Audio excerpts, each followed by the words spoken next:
যত দূর সংবাদ মাধ্যমের আওয়াজ যাচ্ছে, মাইকের আওয়াজ যাচ্ছে, সংবাদ মাধ্যমে যারা দেখছেন, সমাজ মাধ্যমে যারা শুনছেন, তাদেরকে বলবো পরিসংখ্যান আর তথ্যর নিরিখে লড়াই করতে সামনে আসুন।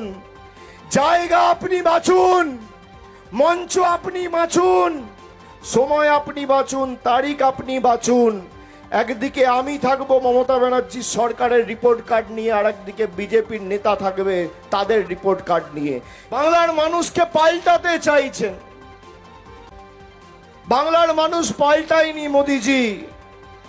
তার কারণ আপনি বাংলার মানুষকে শাস্তি দিয়ে পাল্টাতে চাইছেন।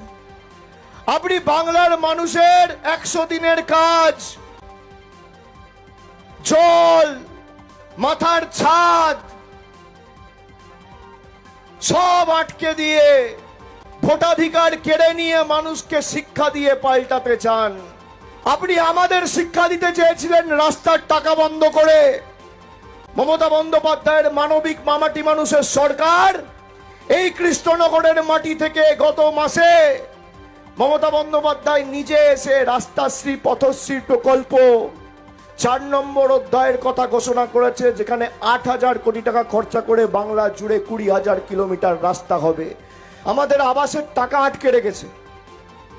এই কৃষ্ণনগর সাংগঠনিক জেলায়, এই বাংলায় আগামী 15 দিনের মধ্যে মমতা ব্যানার্জির সরকার 20 লক্ষ মানুষকে মাথার ছাদের ব্যবস্থা করে দেবে। আবাসের টাকা ডাইরেক্ট ব্যাংক ট্রান্সফার করে অ্যাকাউন্টে পৌঁছে দেবে। কৃষ্ণনগর সাংগঠনিক জেলায়, এই বাংলায় আগামী 15 দিনের মধ্যে মমতা ব্যানার্জির সরকার 20 লক্ষ মানুষকে মাথার ছাদের ব্যবস্থা করে দেবে। আবাসের টাকা ডাইরেক্ট ব্যাংক ট্রান্সফার করে অ্যাকাউন্টে পৌঁছে দেবে।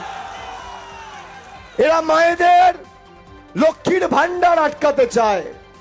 বিজেপির নেতারা বলছে, আমি স্বামীদের অনুরোধ করব, যাদের স্ত্রীরা লক্ষ্মীর ভান্ডার পায় তাদের খাঁচায় বন্ধ করে রাখো। মায়েরা শুনেছেন সে কথা? শুনেছেন?